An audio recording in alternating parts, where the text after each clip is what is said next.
Hola a todos, el día de hoy abordaremos el tema de triangulación topográfica.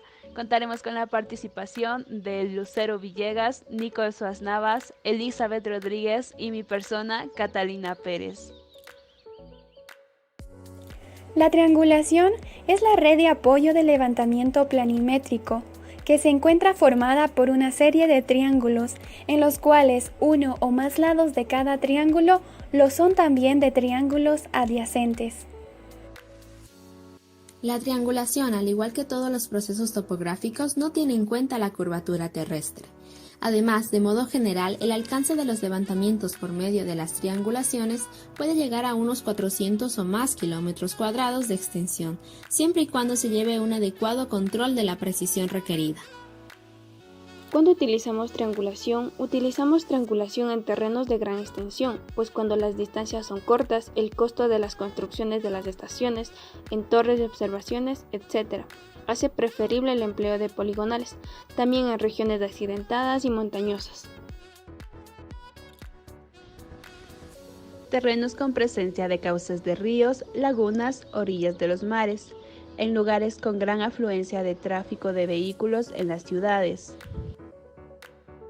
En general, en donde la naturaleza de su topografía o la existencia de factores diversos hagan imposible o dificulten la técnica de la poligonación, o esta resulta antieconómica.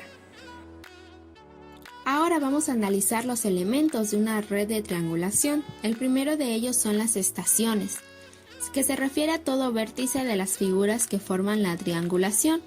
En el ejemplo que vemos sería A, B y C. Los alineamientos son las líneas que ligan o unen dos vértices de la triangulación, por ejemplo, lados AB, BC, AD, etc. Ángulos. Es la figura formada por dos lados de una triangulación y que se intersecan en un vértice de la misma. La base de la triangulación es el lado de la triangulación cuya medición de su longitud ha sido obtenida directamente en el campo con precisión exigida generalmente alta. Por último, tenemos las figuras, que como su nombre lo indica, se refiere a todas las figuras geométricas que forman los triángulos, llegando a formar la triangulación total. Tipos de triángulos. De acuerdo al orden, las triangulaciones se pueden clasificar en primer orden, la cual tienen lados mayores a 50 kilómetros. La de segundo orden tienen lados entre 20 y 50 kilómetros. Tercer orden, lados entre 4 y 20 kilómetros. Cuarto orden, lados menores a 4 kilómetros. De acuerdo con la forma de las redes, las triangulaciones se pueden clasificar primero en red de triángulos independientes, que es la triangulación formada por una cadena de triángulos, es la más sencilla, sin embargo requiere de la medida de bases de comprobación muchas veces muy cercanas unas de otras, si es que se quiere lograr una buena precisión. De acuerdo a este criterio, otro tipo de triangulación es la red de cuadriláteros.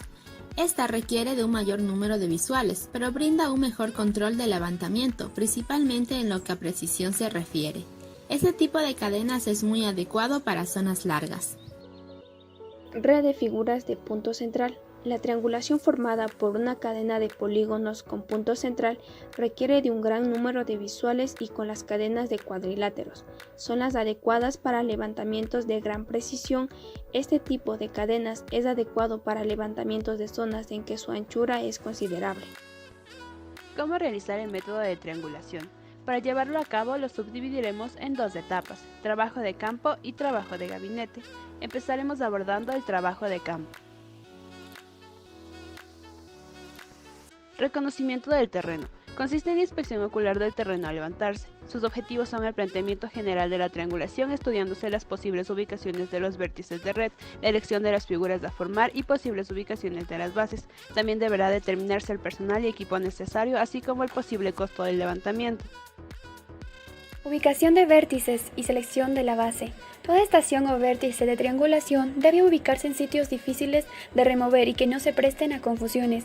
Por otro lado, toda base de triangulación se debe ubicar en terreno llano, abierto y con buena visibilidad, debiendo facilitar en todo momento la medición de la misma. Medición de la base de triangulación.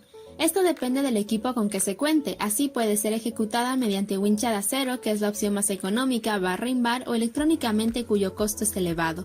En toda medición de bases deberá tomarse todas las precauciones para garantizar que las medidas no tienen errores groseros. Medición de los ángulos de la triangulación. Las visuales que se dirigen para la medida de los ángulos deberán ser a señales visibles y verticales. Entre los métodos más utilizados son el de repetición y el de reiteración. Se miden ángulos internos y externos de cada vértice para que posteriormente pueda ejecutarse el cierre de horizonte. Medición de uno de los azimut de los lados. La medición del azimut de un lado de triangulación puede ser ejecutada con brújula de teodolito para los de tercer y cuarto orden, y por medio del azimut verdadero o geográfico para los de primer y segundo orden. A continuación abordaremos el trabajo de gabinete,